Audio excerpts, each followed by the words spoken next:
What's up, y'all? I'm back out here on the range, as you can see back behind me, on a warm, sunny day. Supposed to get up to right above 80 today and stay that way for the next couple of days before it cools down on us again. So I'm gonna try to get a few interesting things done out here today, and I'm gonna start it out with a revisit to some 9mm. So we got the jelly contraption back in action with the chronos and 2 fresh blocks of gel here. No test done yet in these, so we'll get a nice clear picture of what happens. Of course, as always, I've got my heavy clothing barrier here that's got a layer of denim, fleece, and 2 layers of cotton t-shirt. And what we got here is some CorBon 9mm again. This is once again the 9mm 125 plus P. Now, I say once again, but if y'all watch my channel, y'all know that I was sent some of this not too long ago to do some testing with, and come to find out it was actually mispackaged. They had packaged it from the factory. They put their 147 target stuff in this 125 plus P box. So obviously, looking for this kind of performance, it did a terrible job because it was 147 target rounds. So CorBon actually saw the video and reached out to me about it. You know, sorry that had happened, and that was not the image and not the kind of product they wanted to be putting out. So let me know what had happened, and you know, owned up to it. No kind of excuses made, but they did rectify the situation, let me know what they did, which they didn't owe me, but they did explain what had happened and what they did to fix it. So credit to them for stepping up and saying, yeah, we did mess up right here, but let's fix it and get back on the right track. They sent me this ammo that we were supposed to be testing to retest here, and a couple of other ones. So hopefully today we get the kind of performance that we're looking for out of this plus P. Now, as far as velocity, they're saying 1,250 feet per second here on the box. I didn't look on their site to see if they had a test barrel length listed, so I'm not sure the length there, but hopefully we do see at least that 1,200 out of both of these that we're using today. And what we're testing them out of is the same thing we tried the first time. For the short barrel here, I've got my Canik Mete MC9 with the 3.1 inch barrel. Now, as you can see, I forgot and left my doggone mag at the house, so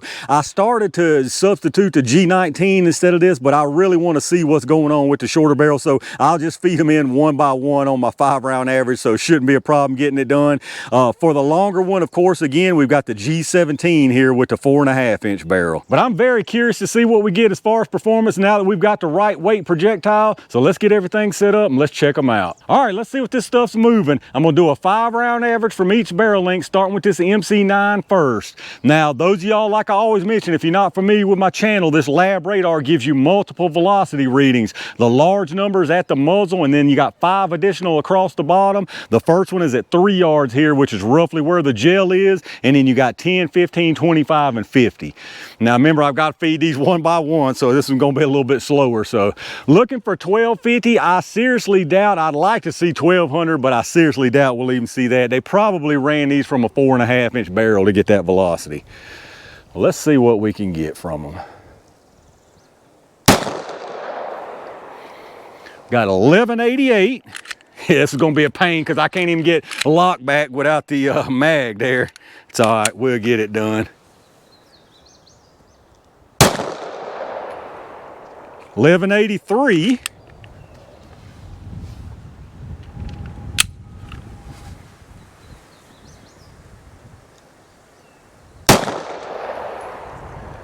$12.05, so that one jumped up on us.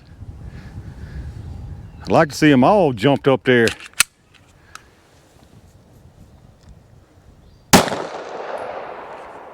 $11.85, and then one more here.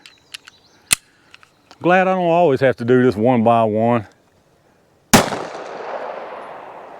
And then 1192, so not too terrible, not to 12, not to 1250, but I didn't really expect that from the MC9. Let's see what the average was. All right, so our 5-round average on that was 1,190 feet per second. We had an extreme spread of 22 with a standard deviation of 9.0. So 1190, not to 1250 definitely, but that's really not too bad at all for 125 out of a 3.1 inch barrel. It's just claiming plus P, it ain't claiming plus P plus or none of that nonsense. So not too terrible, as long as that's a halfway decent projectile. That should do the trick right there. Well, let's reset it and see what the G17 does. All right, let's see how much this G17 speeds it up for us. Looking for 1250 out of this. 1268, I was gonna say that sounded spicy right there, buddy. 1266. 1270. 1266. And 1265, definitely some good performance right there, and I think that was really consistent. Let's check the info. All right, that right there is the kind of performance I love to see. So 5-round average on that was 1,267 feet per second. We had an extreme spread of 5, which gave us a standard deviation of 2.0. So incredibly consistent, and you could feel it was nice, good, hot stuff. So 1267 on that, and if you remember on the MC9, it was 1190, so you're talking about 77 feet per second faster with that longer barrel. So I have no doubt that G17 is going to do a fantastic job in the gel, unless that projectile is just very, very bad. I couldn't really tell what that was. I don't even think I showed that to y'all. Maybe I'll put a little picture in during the little part where I showed it to you, but that G17, I have no doubt is going to do a fantastic job. The MC9, again, if that projectile is just halfway decent, it should do the job also. But let's get this stuff reset, and y'all know what time it is. All right, y'all, it's back for redemption jelly time. I'm gonna put one of each into the gel, starting with this MC9 first. Again, I think this is gonna do a good job. It's gotta be a pretty bad projectile not to do good at right at 1200. But let's see what happens.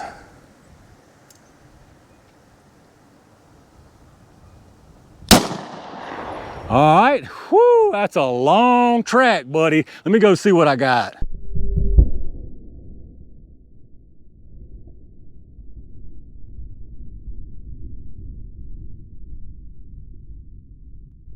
All right, that one had me worried after I saw that long track, and it did go on into that second block, but it actually did have some expansion, so I ain't mad about that right there at all. Let's see what this G17 does for it. I got a feeling we definitely gonna see more expansion and a little less penetration on this one. Probably more up most people's alley.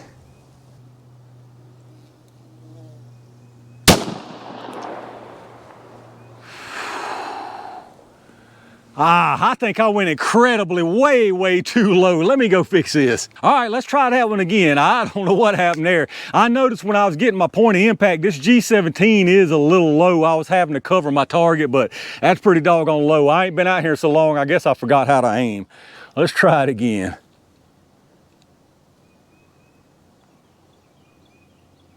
All right, that should have been much better right there. Let's go see what we got.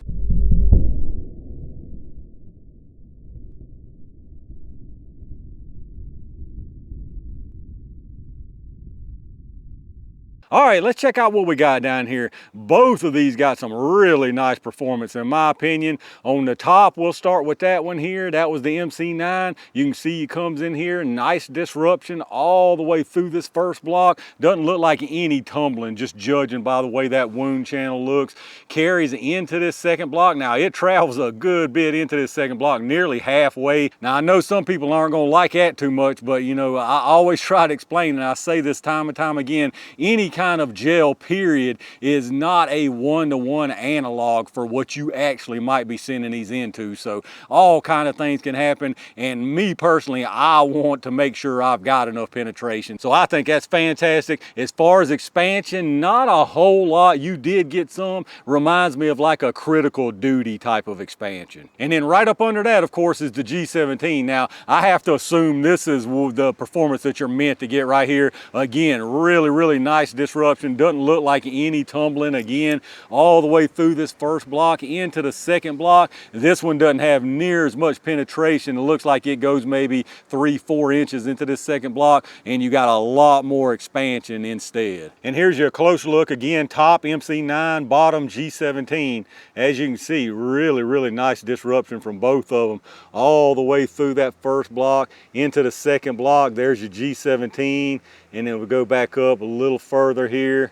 That's your MC9. And then from the top, if you're looking at it directly like this, the one on the top this time is going to be the G17, and then on the bottom of your screen is the MC9. So again, really nice disruption from both of them all the way through there and into the second block. All right, I about got ahead of myself and forgot to get the penetration measurement before I actually just did pull the projectiles and realized I forgot to measure. So on the G17 or the MC9 here, you're out at 24 inches exactly. So pretty good bit of penetration right there. And then on the G17, you're at 19 3/4. So very, very nice penetration on that one. And for me, even at MC9 is really nice. All right, let's check out these projectiles here. Nothing real exciting here. They're not gonna win any expansion contest, but they did plenty in my opinion. This one right here is the MC9, this one's the G17. Obviously, as you can see, the MC9 kept the cloth a little further. It looks like is the reason it went further and didn't get quite as much expansion. You can see there, more lead for sure pulled out on this G17. But again, in my opinion, both of these have plenty of expansion. You're not looking to get a tremendous amount anyway from 124 and these even being 125. And these projectiles, I have to say, didn't look like anything really fancy. So for just a basic 125 plus P, this right here is pretty much right up my alley. It's got the speed and you get really nice penetration out of it. But let's weigh them and see if we lost anything. I don't believe we did. I don't see anything in the gel. The MC9 is at 125.0 exactly, so nothing lost there. And then through your G17, you're at 124.6, so I would say nothing lost on either one of those. And then let's measure them here if I can keep from getting blown away by the wind gusts. We'll start with this MC9. You got 451 and 458, so some nice expansion there from that one. And then your G17 here, you got 482 and 495, so again, really nice expansion for what these things are and plenty for my taste. So there you go, y'all, the CorBon 9mm 125 grain plus P. Definitely way better this time around. It was the correct weight, so I expected it to do much better. I think these things did a great job personally. This is the kind of performance I look for. A big old giant expansion. I mean, it's impressive to look at, but I want the penetration because I want to make sure I'm getting to what needs to be gotten to if I have to use these things, and I believe these would do the job. All right, y'all, I'm gonna call it right there for what I think was a great way to start out the day of testing. I really was hoping to see some good performance out of this stuff after that first mess up, so it definitely came through and gave me, again, exactly the kind of stuff I'm looking for. Fantastic penetration and really nice speed from a 9mm. Now again, I know no matter what I say about that penetration, it's just gonna be too much for some people, and you know, understandable, different strokes for different folks, but they did send me a couple other flavors of 9mm that's probably more the taste of y'all that don't want so much penetration, so stay tuned for that. I'm definitely gonna be testing that soon. But let me know down in the comments what y'all think about the performance from these out here. Any y'all out there running any of this CorBon 125 plus P or any other kind of CorBon? Let me know down in the comments what your thoughts are. If you did enjoy the video, make sure you reach down and hit that thumbs up button, subscribe to the channel, and make sure you got your notifications turned on so you don't miss anything when I upload it. A reminder again, if you're doing some shopping, hit up those affiliate links in the video description first. Anything you buy after hitting up those links, I get a kickback from them towards the channel, so I really do appreciate that. Once again, a big thanks to all my Range Gang members and every single one of y'all out there for supporting the channel like y'all do. I've got a couple more really interesting tests planned for out here, so stay on the lookout for that. And in the meantime, stay safe, stay prepared, and I'll see you soon.